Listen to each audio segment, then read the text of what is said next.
तो आपका स्वागत है हमारे चैनल पे। तो लेट्स लर्न विद अस पे। ठीक है, तो आज हम पढ़ने वाले हैं यार IPv6। IPv6 क्या है, ठीक है, और IPv4 क्या है वो भी हम पढ़ेंगे। ठीक है, लेकिन इस वीडियो में सिर्फ हम IPv6 पढ़ेंगे। एक थोड़ा सा इंट्रोडक्शन ले लेंगे IPv4 का। ठीक है, तो कुछ नहीं है, IPv6 एक अपग्रेडेड वर्जन है IPv4 का। ठीक है, ये वर्जन 6 है।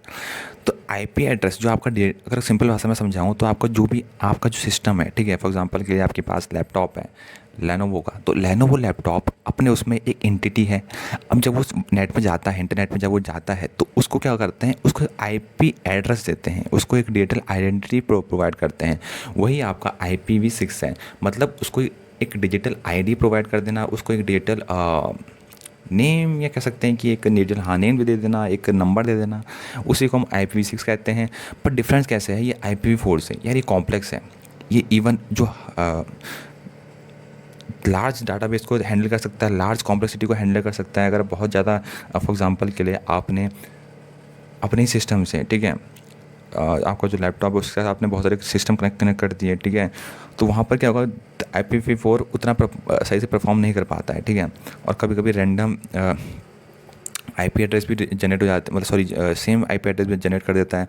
तो उसमें कुछ प्रॉब्लम है। ठीक है, उसको एक्सप्लॉइट किया जा सकता है। IPv4 को उतना एडवांस नहीं है, लेकिन IPv6 बहुत सारे फीचर्स हैं और बहुत अच्छे तरीके से परफॉर्म करता है। कॉम्प्लेक्सिटी वो इजीली हैंडल कर सकता है। ठीक है, तो इसका डेफिनेशन पढ़ लेते हैं। IPv address your digital ID. IP address is your digital ID. It is a network address for your computer, so internet knows कहाँ ईमेल डाटा एक्सेट्रा भेजना है। ठीक है, तो यही IPv6 है। टाइप्स ऑफ IPv6 एड्रेस कितने टाइप्स के होते हैं, तो यार इसमें यूनिकास्ट एड्रेस होता है। ठीक है, ये यूनिक नोड बनाता है सिंगल सेंडर और सिंगल रिसीवर का। फॉर एग्जाम्पल के लिए एक सिंगल सेंडर है और एक सिंगल रिसीवर है, तो वहाँ पर यूनिकास्ट एड्रेस का इस्तेमाल करेगा। तो वही मैं कह रहा हूँ कि इसके लिए अलग अलग परफॉर्मेंस के हिसाब से, अलग अलग चीज़ों के हिसाब से इसमें कैटेगरीज डिफाइन है। अगर कॉम्प्लेक्सिटी ज़्यादा है तो उसके हिसाब से वो एनी कास्ट का मत करेगा या मल्टी कास्ट एड्रेसेस का इस्तेमाल करेगा। कॉम्प्लेक्सिटी कम है, यूजर्स कम है, तो वहाँ पर यूनिकास्ट एड्रेसेस का इस्तेमाल करके वो काम चलाएगा। ठीक है, फॉर एग्जांपल के लिए मल्टी कास्ट एड्रेसेस में क्या है कि ग्रुप ऑफ आईपी डिवाइसेस हैं। ठीक है, and only use as destination of datagram. Datagram का जो लास्ट डेस्टिनेशन है उसके लिए इस्तेमाल किया जाता है। एनी कास्ट जो थर्ड पॉइंट है वो कहता है कि interface belong to different node. यहाँ पर इंटरफेस डिफरेंट नोड को बिलोंग करते हैं, और कॉम्प्लेक्सिटी जैसे जैसे बढ़ते जाती है वहाँ पर हम एनी कास्ट का यूज़ करते हैं। ठीक है, एडवांटेज क्या है, फास्ट स्पीड है इसकी IPv4 से। ठीक है, और कॉम्प्लेक्सिटी भी इजीली हैंडल कर सकता है उसके कंपैरिजन में। रिलायबिलिटी इसकी ज़्यादा है। तीसरा इसकी स्ट्रॉन्गर सिक्योरिटी है फॉर एग्जांपल IPv4 से, क्योंकि वहाँ पर अलग अलग चीज़ की अलग अलग चीज़ उतनी कैटेगरीज, उतनी परफॉर्मेंस कैटेगरीज नहीं थी। चौथा final solution for growing nodes in global network. ठीक है, तो ये इसमें भी खासियत है। तो यार अब आता है यहाँ पर हमारा फोर्थ वाला, final solution for growing nodes in global network. ठीक है, तो जो भी आजकल नोड्स बढ़ रहे हैं, डाटा सेंटर्स बढ़ रहे हैं, क्लाउड नेटवर्किंग बढ़ रही है, तो उस केसेस में, ठीक है, तो हमको एक ऐसा नेटवर्क चाहिए, IPv6 चाहिए जो कॉम्प्लेक्स चीज़ को हैंडल कर सके, कॉम्प्लेक्स इन्वायरमेंट में वर्क कर सके, तो उसके लिए परफेक्ट है। ठीक है, तो डिसएडवांटेज यही है इसका कि कन्वर्जन IPv6 को ज़्यादा टाइम लग रहा है IPv4 को हटाने में। ठीक है, क्योंकि यार IPv4 जो है, ठीक है, 2000 से पहले वही नेटवर्क चलता था। 2000 के बाद IPv6 आ रखा है, तो बहुत सारे जो अप्लाइंसेज हैं, बहुत सारे जो सिस्टम्स हैं, वो अभी भी IPv4 पे हैं, जो गवर्नमेंट की चीज़ें हैं। ठीक है, तो वहाँ पर बहुत दिक्कत आती है अपग्रेड करने में। दूसरा है कम्युनिकेशन। IPv4 और IPv6 machine can not communicate directly with each other. ठीक है, एक दूसरे के साथ ये डायरेक्टली कम्युनिकेट नहीं कर सकती हैं। तभी यहाँ पर और ज़्यादा दिक्कत आती है, क्योंकि अब अगर किसी के पास IPv4 का नेटवर्क है और किसी का IPv6 का नेटवर्क है, तो वहाँ पर कम्युनिकेशन में भी बहुत दिक्कत आती है। तो उसको रिजॉल्व करने के लिए भी काम चल रहा है। तो यही था हमारा यार IPv6 के रिलेटेड पूरा एक्सप्लेनेशन। अगर आपको वीडियो पसंद आई हो तो यार लाइक करो, सब्सक्राइब करो, अपने दोस्तों को भी शेयर करो वीडियो। ठीक है, उनकी भी मदद हो जाएगी प्रिपरेशन में। टिल देन आपको मिलते हैं अपनी नेक्स्ट वीडियो में। अगर आपको क्लाउड कंप्यूटिंग से रिलेटेड या MCNU के रिलेटेड कोई भी टॉपिक चाहिए, कोई भी सब्जेक्ट के रिलेटेड 1.2.11 से लेकर 2.3.2 तक, ठीक है, MCS 2.3.2 तक, तो यार सब आपको मिल जाएगा। जाइए आप प्लेलिस्ट में देखिए, और ऑप्शन अगर आप प्रोजेक्ट के रिलेटेड आपको कोई भी वीडियो चाहिए तो भी आपको हमारे प्लेलिस्ट के सेक्शन में मिल जाएगा। Till then see you, tata, bye bye. तो हेलो दोस्तों, आपको स्वागत है हमारे चैनल पे लेट्स लर्न विद अस पे। तो यार आज हम पढ़ने वाले हैं MQTT। ठीक है, इसको MQTT message queuing telemetry transport भी कहते हैं। ठीक है, यार इसको अगर सिंपल भाषा में कहें ना, तो एक प्रोटोकॉल है ना, जिसके द्वारा सेंसर कम्युनिकेट करता है एप्लीकेशन के साथ। ठीक है, एग्जांपल के लिए एग्ज़ाम में क्वेश्चन ये भी आता है कि यार ये बताओ कि सेंसर कैसे कम्युनिकेट करता है एप्लीकेशन के साथ, या सेंसर के बारे में बताओ कि सेंसर कैसे काम करता है। तो वहाँ पर भी आप यही आंसर लिख सकते हो, ज़रूरी नहीं, बिल्कुल ऐसा नहीं कि आप कहो कि अभी आप कौन सा क्वेश्चन आ गया, हमने तो MQ टी पढ़ा था तो ये कौन सा क्वेश्चन आ गया, या फिर आप बोलोगे कि हमने खाली सेंसर वाला पढ़ा था कि MQ टी क्या हो गया। तो दोनों टॉपिक एक ही हैं, MQ टी बोले तो कुछ नहीं, ठीक है। मैं आपको सिंपल भाषा में समझाता हूँ इसको 2-3 लाइन में, ठीक है। बाकी आप लैंग्वेज बना के खुद लिख सकते हो, ठीक है, वो आपको ऑनलाइन मिल जाएगा, ठीक है। यहाँ भी आपको इसको भी आप कॉपी करके चेप सकते हो। ये पब्लिशर है, ठीक है। इसको आप यही बोल सकते हो कि ये सेंसर है। क्या है? सेंसर। सेंसर बोले तो क्या? सेंसर बोले तो फॉर एग्जांपल के लिए आपके घर में टेम्परेचर जो नापने वाला है, ठीक है, कोई मशीन होगी या कुछ भी, तो सेंसर हो गया। सेंसर बोलते उसका क्या? उसका एक कंपोनेंट, ठीक है। MQT ब्रोकर क्या करेगा? इनके बीच में एक ब्रिज का काम करेगा, इसकी जो भाषा है इसको कन्वर्ट करेगा, ताकि जो सब्सक्राइबर है, सब्सक्राइबर बोलते तो क्या? एप्लीकेशन को समझ पाए। इसने इसको सब्सक्राइब कर रखा है MQT ब्रोकर को, इसलिए भी उसका सब्सक्राइब कर रखा है। सब्सक्राइब मतलब क्या? सब्सक्राइब मतलब कनेक्टेड है, कि अगर कोई भी डाटा आता है तो भाई हमको यहाँ दे देना, हमको यहाँ प्रोवाइड कर देना। सब्सक्राइब मतलब यही होता है, ठीक है। तो जो भी डाटा आएगा MQ2 भेजेगा तो यहाँ पर चला जाएगा, जो भी आपका सेंसर से आया यहाँ चले गया। तो पब्लिशर बोले तो क्या? सेंसर।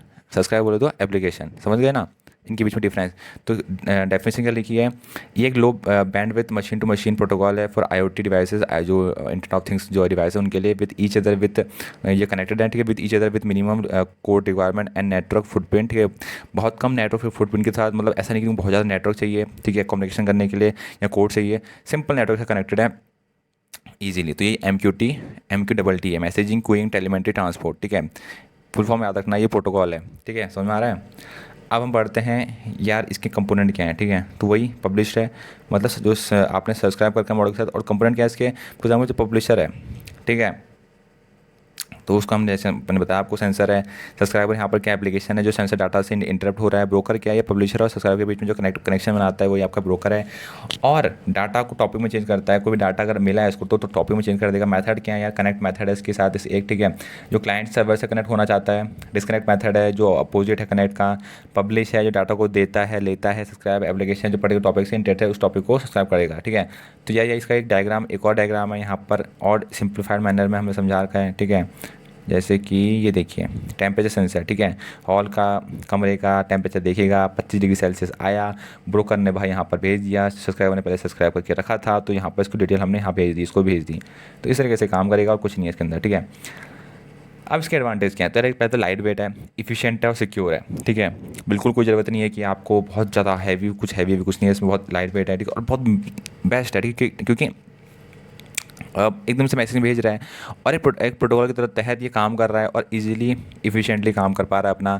डाटा सिक्योरिटी में मदद करता है, डाटा सिक्योर है इसमें, डाटा कलेक्शन बहुत इजी हो जाता है, डाटा कंसिस्टेंसी बनी रहती है इसमें। तो यार MQT ऑल ओवर एक ऑलराउंडर की तरह काम करता है, ठीक है। शॉर्ट में कहें तो MQT uses your existing internet home network to send message to your IoT devices and respond to those message, ठीक है। उन मैसेज के रिस्पॉन्स को, उन मैसेज के रिस्पॉन्स में ये रिस्पॉन्स देता है, ठीक है। तो यही इसका एक सिंपल डेफिनेशन और सिंपल तरीके से था। जो भी इसमें लिखा था आप उसको एग्जाम में टेप सकते हो, लिख सकते हो, ठीक है। तो यार अगर आपको वीडियो पसंद आई हो तो यार सब्सक्राइब करो, ठीक है, चैनल को, और लाइक करो, ठीक है। यहाँ पर हमने ऐसी वीडियो बना रखी है शॉर्ट में, सिंपल भाषा में, कोई कॉम्प्लेक्सिटी नहीं है, ज़्यादा लंबी खींचनी नहीं है वीडियो को, ठीक है। यार बहुत सारे लोग हैं जो व्यूज़ पाने के लिए या फिर वॉच टाइम बढ़ाने के लिए, ठीक है, घंटे घंटे एक सिंपल टॉपिक को घंटा घंटा लंबा खींच दे रहे हैं, उनको आता नहीं समझाना, ठीक है, खाली रीड करके बता दे रहे हैं। तो हम आपको अच्छे से कंटेंट दे रहे हैं, तो यार आपको सपोर्ट करना है चैनल को, ठीक है, आपकी जिम्मेदारी होती है सपोर्ट करना है चैनल को, तभी तो हम ऐसा कंटेंट दे पाएंगे, क्योंकि हमारे पास लिमिटेड रिसोर्सेज हैं। ऐसा है नहीं कि बहुत बड़ा सेटअप है अपना, ठीक है, फ़ोन से वीडियो बनाते हैं और सिंपल सा आपको समझाने की कोशिश करते हैं, ठीक है, क्योंकि हम भी इसी MCNU के कोर्स को कर रहे हैं, तो वहाँ पर जो टॉपिक समझ में आता है हम उसको समझाते हैं आपको, ठीक है। तो यार और कोई क्वेरीज हो तो यार कमेंट सेक्शन में लिखो, क्या आपको लगा कि और इम्प्रूवमेंट होनी चाहिए। यार इम्प्रूवमेंट की गुंजाइश बहुत सारी हैं, लेकिन आपको लगता है कि और टॉपिक होनी चाहिए, वो भी लिखो कि कौन सा टॉपिक आप चाहते हो कि यार उसमें वीडियो बनाई जाए, ठीक है। और आपको अगर कोई भी MCNU रिलेटेड, जो भी MCA का जो इग्नू का कोर्स है, ठीक है, उससे रिलेटेड कोई वीडियो चाहिए तो यार चाहिए, और प्लेस में देखिए बथेरे सेक्शन पड़े हुए हैं, वीडियो बना रखी है। तब तक के लिए धन्यवाद। तो आज हम पढ़ने वाले हैं COAP, ठीक है, इसको हम कंस्टेंट एप्लीकेशन प्रोटोकॉल को बोलते हैं। स्वागत है आपका हमारे चैनल पे। तो यार लेट्स लर्न विद अस पे। तो यार COAP होता क्या है, ठीक है। तो यार ये नेटवर्क है, ठीक है। अब ये नेटवर्क करता क्या है, तो सिंपल बात अगर मैं आपको 2 लाइन में समझाऊँ, एक ऐसा नेटवर्क जो आपके सारे घर के अप्लायंस को कनेक्ट करता है कम से कम इंटरनेट कनेक्शन के द्वारा, ठीक है। सबको एक ही सेम नेटवर्क में कनेक्ट करें, उसी को हम कह सकते हैं कंस्टेंट एप्लीकेशन प्रोटोकॉल। सबको एक ही सिंगल नेटवर्क में कनेक्ट करना ही आपका कंस्टेंट एप्लीकेशन प्रोटोकॉल कहलाता है, ठीक है। अब यार ये नेटवर्क बनाया गया था कि सेम नेटवर्क के लिए wifi, for example same network के लिए आप कनेक्ट कर सको चीज़ों को। जैसे कि फॉर एग्जांपल के लिए ये इसका एक डायग्राम है, ठीक है। ये एक रेस्ट इंटरनेट का फ्रेमवर्क है जो आपके घर के बाहर है, ठीक है। ये फायरवॉल के साथ कनेक्टेड है।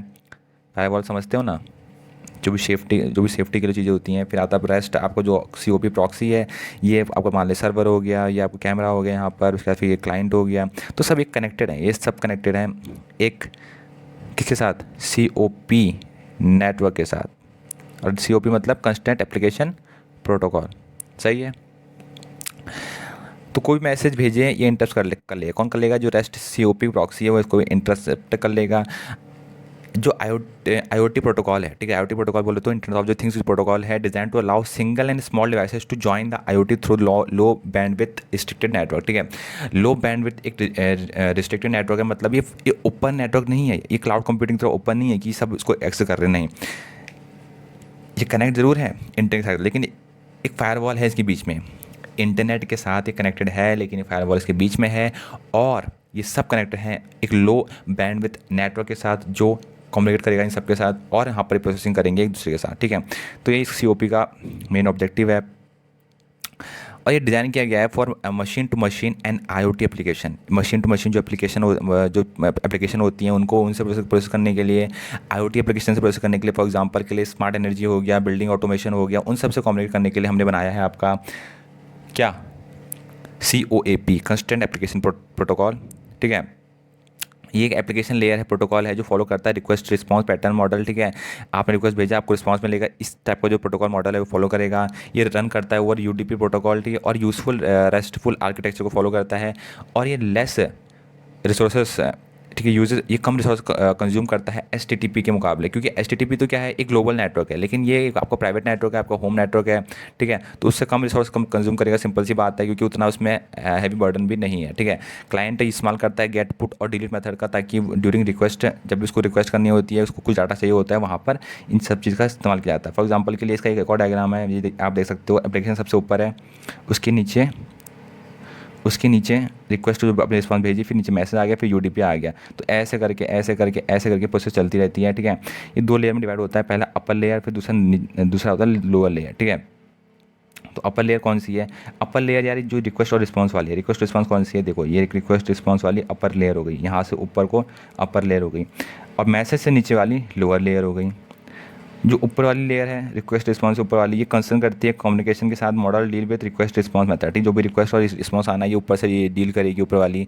और जो भी UDP और जो असंक्रोनाइज्ड मैसेज है, ठीक है, उनके साथ ये कौन डील करेगी, ये वाली मैसेज और UDP वाली, ठीक है। तो ये इसका पूरा एक फीचर्स है, ठीक है। आप पढ़ सकते हो यहाँ पर जो भी मैंने लिखा है। तो 4 टाइप के मैसेज होते हैं इसके अंदर, ठीक है। पहला होता है कन्फर्मेबल। कन्फर्मेबल मतलब होता है कि क्लाइंट ने अगर रिक्वेस्ट भेजी तो एक्नॉलेज करके आएगा कि हाँ मेरे को मिल गई। दूसरा इसमें मैसेज आता है नॉन कन्फर्मेबल, ठीक है। वो क्या बोलता है, वो कहता है कि अनरिलायबल ट्रांसमिशन के लिए, फॉर एग्जांपल हमें पता है कि यार यहाँ पर ट्रांसमिशन अनरिलायबल है, पहुँचेगा नहीं पहुँचेगा हमको नहीं पता, तो वहाँ पर हम नॉन कन्फर्मेबल मैसेज का इस्तेमाल करते हैं। एक्नॉलेजमेंट जो भी है वो सर्वर को भेजेगा, ज़रूरी नहीं है कि हमें से भेजेगा, लेकिन एक्नॉलेज सर्वर को भेजना जरूरी नहीं है यहाँ पर, ठीक है। नॉन एक्नॉलेजेबल, क्योंकि हमें पता है कि उतना रिलायबल ट्रांसमिशन नहीं है, तो एक्नॉलेजेबल नहीं भेज सकता है, ठीक है। तीसरा आता है एक्नॉलेजमेंट। एक्नॉलेजमेंट होती क्या है, जब भी कन्फर्मेबल मैसेज का एक्नॉलेजमेंट भेजना होता है तब इसका यूज़ करते हैं। आपको जब भी कन्फर्मेबल मैसेज का जब एक्नॉलेजमेंट भेजना होता है कि हाँ यहाँ पहुँच चुका है मैसेज, तो एक्नॉलेजमेंट का हम इस्तेमाल करते हैं। और रीसेट मतलब क्या होता है, ये फेलियर दिखाता है, वो बोलता है कि यार जो मैसेज भेजना था वो नहीं पहुँचा, जो भी प्रोसेस करनी थी वो प्रोसेस नहीं हो पाई, तो ये उस चीज़ को शो ऑफ करता है, दिखाता है, ठीक है। तो ये हमारा कंस्टेंट एप्लीकेशन प्रोटोकॉल है, ज़्यादा हमें देखना भी नहीं है, हमें सिर्फ एग्जाम में हम जितना लिख सकें उसके अकॉर्डिंग हमने कर लिया है, ठीक है।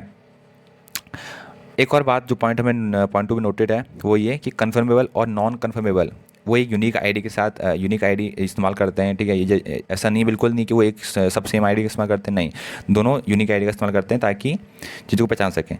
तो यार इतना ही था COP कंस्ट्रक्ट एप्लीकेशन प्रोटोकॉल में। अगर आपको वीडियो पसंद आई हो तो लाइक करो, सब्सक्राइब करो और कमेंट करो आपको क्या और वीडियो चाहिए, कौन सा टॉपिक और वीडियो चाहिए। तब तक के लिए till then see you on next video. Thank you. Hello दोस्तों, तो स्वागत है आपका चैनल पे। हेलो दोस्तों, स्वागत है हमारे चैनल पे लेट्स लर्न विद अस पे। तो आज हम पढ़ने वाले हैं XMPP प्रोटोकॉल, ठीक है। ये होता क्या है और कैसे काम करता है, सब फीचर्स देखेंगे, ठीक है। तो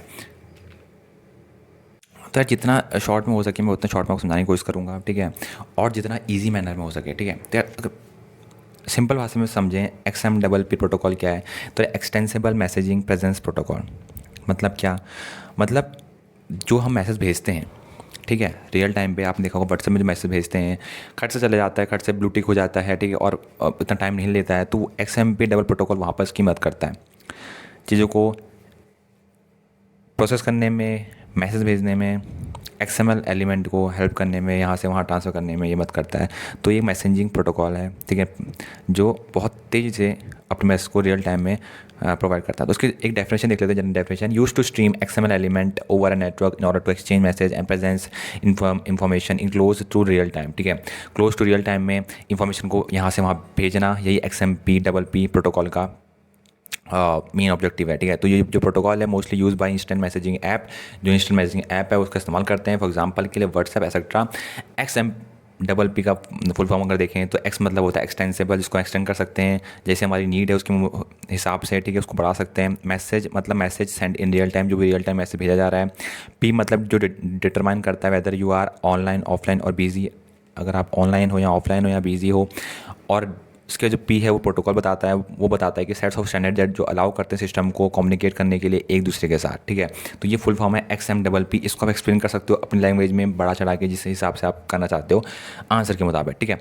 अब करता क्या है, तो यार सेंड करता है, रिसीव करता है मैसेज विद अदर यूज़र्स, ठीक है, उन जो अदर यूज़र है उनके साथ सेंड करना और रिसीव करना, चेक करता है और शेयर करता है प्रेजेंस स्टेटस, जो भी आपका अभी का स्टेटस है उसको शेयर करता है।